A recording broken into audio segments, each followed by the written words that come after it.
ഉദ്ധിതനായ ഈശോയിൽ ബഹുമാനപ്പെട്ട വികാരിയച്ചൻ ജാക്സൺ വലിയപറമ്പിലച്ച, പ്രിയമുള്ള മാതാപിതാക്കളെ, സഹോദരങ്ങളെ, പ്രിയമുള്ള അനുജന്മാരെ, അനുജത്തിമാരെ, മുന്തിരിവള്ളിയുടെ കഥ പറഞ്ഞുകൊണ്ടാണ് ഇന്ന് തിരുവചനം ആരംഭിച്ചത്. ഈ മുന്തിരിവള്ളിക്ക് അനേകം സത്ഫലങ്ങളും എന്നാൽ ഒരു നാണയത്തിന് രണ്ട് വശങ്ങളുള്ളതുപോലെ തിന്മ നിറഞ്ഞ ഫലങ്ങളും ഉണ്ടാകുമെന്ന് ഇന്നത്തെ വചനം പറയാതെ പറഞ്ഞു വയ്ക്കുന്നുണ്ട്. നിസ്സാര ലാഭത്തിന് വേണ്ടി നഷ്ടപ്പെടുത്തി കളയുന്ന കൃപയുടെ ചില മൂല്യശേഖരത്തെ പറ്റിയാണ് ഇന്നത്തെ സുവിശേഷം നമ്മോട് പറഞ്ഞു വയ്ക്കുന്നത്. നിങ്ങളെല്ലാവരും ശുദ്ധിയുള്ളവരാണെന്ന് വചനം പറഞ്ഞുവെങ്കിലും ഈ വചനത്തിൻ്റെ പിന്നാമ്പുറങ്ങളിൽ നിന്നുകൊണ്ട് വചനം വീണ്ടും ആവർത്തിക്കുന്നു. എന്നാൽ എല്ലാവരുമല്ല. തന്നെ ഒറ്റിക്കൊടുക്കാൻ ആയിരുന്നവനാണെന്ന് വ്യക്തമായിട്ട് ഈശോനാഥൻ അറിഞ്ഞിരുന്നുവെന്ന് സുവിശേഷകനായ മർക്കൂസ് തൻ്റെ സുവിശേഷത്തിൽ രേഖപ്പെടുത്തുന്നുണ്ട്. ഈ മുന്തിരിയുടെ ഏറ്റവും വലിയ പ്രത്യേകത ഇതിന് സ്വാദുള്ളതാണ്. ഈ സ്വാദുള്ള ഈ മുന്തിരിയിൽ നിന്ന് ഒരുപാട് മുന്തിരിച്ചാറുണ്ടാക്കി നമ്മൾ ആസ്വദിക്കുന്നവരാണ്. എന്നാൽ ഇതിൻ്റെ പേരിൽ ഒരുപാട് മുഖങ്ങൾ ഇല്ലാതായിട്ടുണ്ട്, ഒരുപാട് ജീവിതങ്ങൾ നഷ്ടപ്പെട്ടു പോയിട്ടുണ്ട്. അങ്ങനെ പഴയ നിയമ ഗ്രന്ഥഭാഗത്ത് ഉൽപ്പത്തിയുടെ പുസ്തകത്തിൽ നിന്ന് നോഹ മുതൽ വെളിപാടിൻ്റെ പുസ്തകത്തിൽ ആകാശത്തു നിന്നിറങ്ങി വരുന്ന പെട്ടകത്തിലൂടെ ഒഴുകുന്ന വീഞ്ഞിൻ്റെ മധുരിമ വരെ ഒരുപാട് പാപകടങ്ങൾ ഈ ലോകത്തിൽ ഇന്നും നിറവേറിക്കൊണ്ടിരിക്കുന്നു എന്നതിൻ്റെ സൂചനയാണ് ഈ വചനം നമ്മെ ഓർമ്മിപ്പിക്കുന്നത്. പ്രിയമുള്ളവരെ, ഏറ്റവും ഭംഗിയുള്ളതും എന്നാൽ ആഹരിക്കാൻ ഏറ്റവും സ്വാദുള്ളതുമാണ് ഈ മുന്തിരി. പക്ഷെ ഇത് അവശേഷമായി കഴിഞ്ഞാൽ അല്ലെങ്കിൽ നഷ്ടപ്പെട്ടു പോയാൽ അല്ലെങ്കിൽ ചീത്തയായാൽ ഇത്രയേറെ വൃത്തികെട്ടൊരു സാധനം ഈ ലോകത്തിലില്ല. കാരണം അതിൻ്റെ സ്വാദ് അനുഭവിക്കുന്നവരാണെങ്കിൽ കൂടിയും അതിൻ്റെ തിന്മ നിറഞ്ഞ ഫലങ്ങളെ പലപ്പോഴും നമ്മൾ കണ്ടില്ലെന്ന് വയ്ക്കാറുണ്ട്, അതിനെ വലിച്ചെറിഞ്ഞ് കളയാറുണ്ട്. ചില മുന്തിരികൾ ചീഞ്ഞു കഴിഞ്ഞാൽ അത് വലിച്ചെറിഞ്ഞ് മറ്റുള്ളവരാൽ ചവിട്ടി അരയ്ക്കപ്പെടാനല്ലാതെ ഒന്നിനും കൊള്ളാത്ത രീതിയിൽ അത് പാഴ്വ വസ്തുക്കളായിട്ട് ചില ശേഖരങ്ങളിലേക്ക് വലിച്ചെറിയപ്പെടാറുണ്ട്. ഇതുപോലെ നമ്മുടെ ജീവിതത്തിലും അരങ്ങേറുന്ന ചില സംഭവങ്ങളുടെ യാഥാർത്ഥ്യങ്ങളാണ് ഈ വചനത്തിൽ നമ്മൾ കാണേണ്ടത്. പഴയ നിയമം രാജാക്കന്മാരുടെ 1-ാം പുസ്തകം 20-21 അധ്യായങ്ങളിലുള്ള ആഹാബ് രാജാവ് നാബോത്തിൻ്റെ മുന്തിരിത്തോട്ടത്തിൽ പറഞ്ഞ വചനത്തിൻ്റെ പൂർത്തീകരണമാണ് ഇന്ന് യോഹന്നാൻ്റെ സുവിശേഷത്തിൽ നമ്മൾ വായിച്ചു കേട്ടത്. ഈ നാബോത്തിൻ്റെ അടുത്ത് വന്ന് ആഹാബ് രാജാവ് ചോദിക്കുന്നു, നിൻ്റെ മുന്തിരിത്തോട്ടം എനിക്ക് തരിക, ഒന്നില്ലെങ്കിൽ നിനക്ക് പണമായിട്ട് ഞാൻ നൽകാം, അല്ലെങ്കിൽ അതിനേക്കാൾ ശ്രേഷ്ഠമായ മറ്റൊരു മുന്തിരിത്തോപ്പ് നിനക്ക് നൽകാം. എന്നാൽ ആഹാബിനോട് നാബോത്ത് പറയുന്നു, പിതൃസ്വത്തായിട്ട് എനിക്ക് ലഭിച്ച മുന്തിരിത്തോട്ടം നിനക്ക് നൽകാൻ എനിക്കിഷ്ടമല്ല, കർത്താവ് ഒരിക്കലും അതിനെ ഇടവരുത്താതിരിക്കട്ടെ എന്നാണ് നാബോത്ത് പറയുന്നത്. ഇതിനുശേഷം ആഹാബിൽ വന്ന മാറ്റങ്ങളാണ് ഇന്ന് നമ്മുടെ കുടുംബത്തിലെ പറയാതെ അരങ്ങേറുന്ന ചില സംഭവങ്ങളുടെ സൂചനകളായിട്ട് മാറുന്നത്. ആഹാബ് ചെയ്തതെന്താണെന്നറിയും? അവൻ രോഷാകുലനായി. ഇത് കേട്ടപ്പോൾ, നാബോത്ത് പറഞ്ഞ വാക്ക് കേട്ടപ്പോൾ അവൻ രോഷാകുലനായെന്ന വചനം പറയുന്നത്. രണ്ടാമത്, അവൻ മുഖം തിരിച്ചു കളഞ്ഞവനാണ്. ഈ നാബോത്താകുന്ന മുന്തിരിത്തോട്ടത്തിൻ്റെ മുമ്പിൽ നിന്ന് മുഖം തിരിച്ചു കളഞ്ഞവനാണ് ഈ ആഹാബ് രാജാവ്. ഇനി മൂന്നാമത്തേത്, അവൻ ഭക്ഷണം കഴിച്ചില്ലെന്ന് പറയുന്നു. ഈ ഭക്ഷണം കഴിക്കുക എന്നുള്ള വാക്കുകൊണ്ട് എന്താണ് അർത്ഥമാക്കുന്നതെന്ന് നമ്മൾ വിചിന്തനം ചെയ്യുകയാണ്. പ്രിയമുള്ളവരെ, വചനം പറയുന്നു, രാജാക്കന്മാരുടെ 1-ാം പുസ്തകം 25-21 വാക്യം പറയുന്നത്, ഒരു സ്ത്രീയുടെ അല്ലെങ്കിൽ ജസബലിൻ്റെ പ്രേരണയ്ക്കനുസരിച്ച് ദൈവസന്നിധിയിൽ തന്നെ വിറ്റുകളഞ്ഞ പുരുഷന്മാരിൽ ആഹാബിനെ പോലെ മറ്റാരും ഈ ലോകത്തിൽ ഉണ്ടായിട്ടില്ല.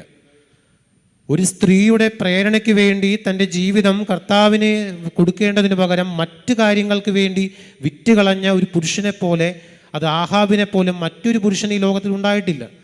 അതുപോലെ നമ്മുടെ ജീവിതത്തിൽ സംഭവിക്കുന്ന ചില ക്രമക്കേടുകളെ പറ്റിയാണ് ഇന്ന് വചനം പറഞ്ഞു വയ്ക്കുന്നത്. ഒന്നാമത്തേത്, കുടുംബമാകുന്ന തായ്തണ്ടിനോട് ചേർന്ന് നിൽക്കാത്ത മക്കളും അതിൽ നിന്ന് സ്വയം മുറിച്ചു പോകുന്ന മാതാപിതാക്കളെയും പറ്റിയുള്ളൊരു കഥയാണ്.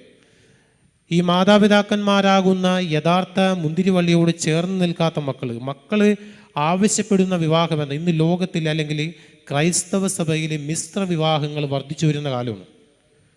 പഴയ നിയമകാലഘട്ടത്തിൽ നിന്ന് വിഭിന്നമല്ലാത്തതും എന്നാൽ പഴയ നിയമത്തിൽ പറഞ്ഞിരിക്കുന്ന ഓരോ കാര്യങ്ങളും കുടുംബത്തിലെ അക്കമിട്ട് എഴുതി ചേർക്കുന്ന പല സത്യങ്ങളും തിരിച്ചറിയാതെ അതൊന്നും കുഴപ്പമില്ലെന്ന് പറഞ്ഞ് മാറ്റിവെക്കുന്ന പുതിയ തലമുറയ്ക്ക് മുമ്പിൽ ദൈവം അരുൾ ചെയ്യുന്ന തിരുവചനത്തിൻ്റെ പൂർത്തീകരണമാണ് ഇന്നത്തെ വചനത്തിൻ്റെ സാരാംശം. ഇന്ന് മക്കൾ തങ്ങൾക്കിഷ്ടമുള്ളവരെ വിവാഹം ചെയ്യണമെന്ന് ആഗ്രഹിക്കുമ്പോൾ അത് മാതാപിതാക്കന്മാരോട് പറയുമ്പോൾ അവർ സമ്മതിക്കാതെ വരികയാണെങ്കിൽ ഈ ആഹാബ് ചെയ്ത അതേ പ്രവൃത്തികളും അവരെ ആവർത്തിക്കാറുണ്ട്. ഈ മക്കൾ ആവശ്യപ്പെടുന്ന കാര്യം മാതാപിതാക്കന്മാർ സാധിച്ചു കൊടുത്തില്ലെങ്കിൽ ഉടനെ തന്നെ മക്കൾ മാതാപിതാക്കന്മാരുടെ രോഷാകുലരാകും. എന്തുകൊണ്ട് എനിക്ക് അവളെ വിവാഹം ചെയ്യാൻ പാടില്ല, അല്ലെങ്കിൽ എന്തുകൊണ്ട് എനിക്ക് അവനെ വിവാഹം ചെയ്യാൻ പാടില്ല, അവൻ ക്രൈസ്തവ സഭയിൽ നിന്ന് തിരികെ വരാൻ തയ്യാറാണ്, അല്ലെങ്കിൽ അവൾ ക്രൈസ്തവ സഭയിലേക്ക് തിരികെ വരാൻ തയ്യാറാണ്. അങ്ങനെ പറയുമ്പോഴും അതിൻ്റെ പിൻപിലുമുള്ള ചില സത്യവശങ്ങളെ നമ്മൾ കാണാതെ കണ്ണടയ്ക്കുന്നവരായിട്ട് പോകുന്നുണ്ട് എന്ന് തിരിച്ചറിയണം. അങ്ങനെ മാതാപിതാക്കന്മാരോട് മക്കൾ രോഷാകുലരാകും. രണ്ടാമത്തേത് മുഖം തിരിച്ചു കളയുന്ന അവസ്ഥ. ചില മക്കൾ മാതാപിതാക്കന്മാരെ കാണുമ്പോൾ, അല്ലെങ്കിൽ ചില മാതാപിതാക്കന്മാർ മക്കളെ കാണുമ്പോൾ മുഖം തിരിച്ചു കളയുന്നവരാണ്.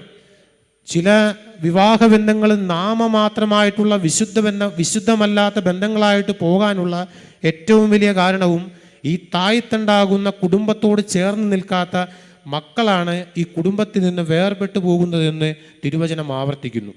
ഇനി മൂന്നാമത്തേത്, അവൻ ഭക്ഷണം കഴിച്ചില്ല. ആഹാബിനെ പറ്റി വചനം പറയുന്നു, ഭക്ഷണം കഴിച്ചില്ല അവൻ. പ്രിയമുള്ളവരെ, ഇന്ന് നമ്മുടെ കുടുംബത്തിൽ നടന്നു പല തട്ടുകളിൽ നിന്നുണ്ടാകുന്ന കുടുംബ ബന്ധങ്ങളാണ്. പരിശുദ്ധ പിതാവ് ഫ്രാൻസിസ് മാർപ്പാപ്പ പറയുന്നു, നിങ്ങൾ മാതാപിതാക്കന്മാരും മക്കളും ഒരുമിച്ചിരുന്ന് ഭക്ഷിക്കണം. പക്ഷേ ഈ ഭക്ഷണമെല്ലാം ഇന്ന് മൊബൈൽ ഫോണിൻ്റെ നിയന്ത്രണത്തിന് വിധേയമാണ്. ഭക്ഷണം റെഡിയാകുമ്പോൾ അമ്മ മക്കൾക്ക് മെസ്സേജ് അയക്കും, ഭർത്താവിന് മെസ്സേജ് അയക്കും. ഉടനെ 4 കുറ്റികൾ പോലെ 4 എണ്ണം വന്നിരുന്ന് മേശയ്ക്ക് ചുറ്റും ഇരുന്ന് ഭക്ഷണം കഴിഞ്ഞു പോകുന്ന ഒരു യാഥാർത്ഥ്യമല്ലാത്ത അവസ്ഥയിലേക്ക് പോകുന്ന, ഭക്ഷണം കഴിക്കാൻ പോലും മടി കാണിക്കുന്ന ഒരു ഈ ലോകത്തെ ചൂണ്ടിക്കാട്ടിക്കൊണ്ടാണ് ആഹാബ് രാജാവിനെ ഇന്ന് തിരുവചനം അവതരിപ്പിക്കുന്നത്. ഇനി രണ്ടാമത്തേത്, സഭയാകുന്ന തായ്തണ്ടിനോട് ചേർന്ന് നിൽക്കാത്ത ദൈവജനത്തെ പറ്റിയാണ്. ഇന്ന് വിവാഹങ്ങളും അല്ലെങ്കിൽ മറ്റ് ക്രമക്കേടുകളൊക്കെ നടക്കുമ്പോൾ, അല്ലെങ്കിൽ മറ്റു മതത്തിൽ നിന്ന് വിശുദ്ധ സഭയിലേക്ക്, കത്തോലിക്ക സഭയിലേക്ക് ചേരാനായിട്ട് ആഗ്രഹിക്കുമ്പോൾ ഉടനെ തന്നെ സഭയിലെ നിയമങ്ങൾ നമ്മൾ പറയും, പ്രൊസീജിയർ ഇന്നതാണ്, ഇന്ന കാര്യങ്ങൾ ചെയ്താൽ നിങ്ങൾക്ക് സഭയിലേക്ക് കയറാം. ഉടനെ സഭയോടും സഭാതനയരോടും വെറുപ്പുളവാകുന്ന രോഷാകുലരാകുന്ന ജനത്തെ നമ്മൾ കാണാറുണ്ട്. ഈ താഴ്ത്തണ്ടാകുന്ന സഭയോട് ചേരാൻ ആഗ്രഹിക്കുമ്പോഴും സഭയിലെ ഇട്ടാവട്ടങ്ങളെയും ചിട്ടകളെയും ചട്ടങ്ങളെയും മുന്നിൽ കണ്ടുകൊണ്ട് അതിനെ നിശ്ചിതമായിട്ട് വിമർശിക്കുന്നവരായി നമ്മളിൽ ചിലർ മാറുന്നുണ്ടെങ്കിൽ, അല്ലെങ്കിൽ നമ്മുടെ കുടുംബത്തിൽ വരുന്ന ചില ക്രമക്കേടുകൾ ഇങ്ങനെയാണ് മാറിപ്പോകുന്നതെങ്കിൽ, ഇതാണ് സഭയാകുന്ന തണ്ടിനോട് ചേർന്ന് നിൽക്കാത്ത ദൈവജനത്തിന് വന്നു ചേരുന്ന പാപം. അവർ രോഷാകുലരാകാറുണ്ട്. ഇനി രണ്ടാമത്തേത്, അവരെ മുഖം തിരിച്ചു കളയാറുണ്ട്. സഭയെയും പുരോഹിതന്മാരെയും ദൈവജനത്തെയും കാണുമ്പോൾ മുഖം തിരിച്ചു കളയുന്നവരായിട്ട് മാറുന്നവരായിട്ട് ചില സന്ദർഭങ്ങൾ നമുക്ക് ജീവിതത്തിന് മുമ്പിൽ എടുത്തു വയ്ക്കുന്നവരായിട്ട് മാറാറുണ്ട്. പിന്നെ വിശുദ്ധ കുർബാനയാകുന്ന ഭക്ഷണത്തെ തിരസ്കരിച്ച് കളയുന്നവരായിട്ട് മാറാറുണ്ട്. ഇഷ്ടമുള്ളതുപോലെ സഭയിലേക്ക് വരാനും ഇഷ്ടമുള്ളതുപോലെ സഭയിൽ നിന്ന് പോകാനും ആഗ്രഹിക്കുന്നവർക്ക് ദൈവം നൽകുന്ന ചുട്ട മറുപടിയുടെ അടയാളങ്ങളാണ് ആഹാബ് രാജാവിൻ്റെ മൂന്നാമത്തെ പ്രവൃത്തി.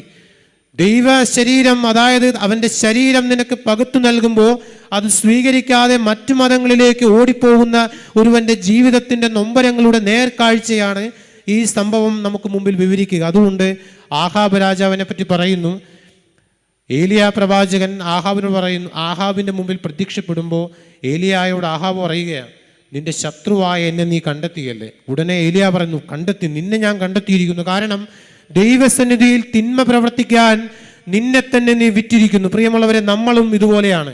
ദൈവസന്നിധിയിൽ തിന്മ പ്രവർത്തിക്കാൻ നമ്മെ തന്നെ വിൽക്കുന്നവരായിട്ട്, വിലയില്ലാത്തവരായിട്ട് നമ്മൾ മാറുമ്പോൾ ആ മാറുന്ന വിലയില്ലാത്ത ചില സാരാംശങ്ങളിലേക്കുള്ള ഒരു എത്തിനോട്ടമാണ് ഇന്നത്തെ ഈ മുന്തിരിത്തോട്ടത്തിൻ്റെ ഉപമ നമുക്ക് മുമ്പിൽ അവതരിപ്പിക്കുന്നത്. നോഹ ചെയ്തത് എന്താണെന്നറിയാമോ?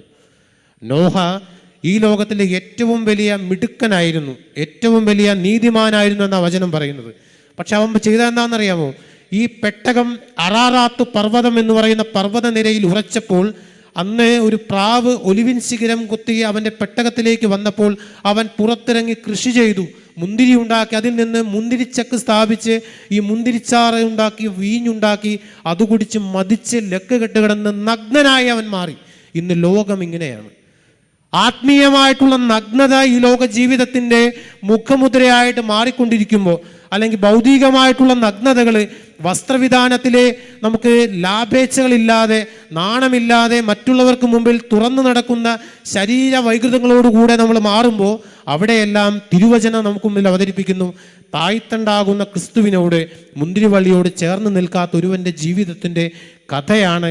സാരാംശമില്ലാത്ത, പൊള്ളയായ, ആത്മാർത്ഥതയില്ലാത്ത ജീവിതത്തിൻ്റെ രീതികളെയാണ് ഇന്ന് തിരുവചനം നമുക്ക് മുതൽ അവതരിപ്പിക്കുന്നത്.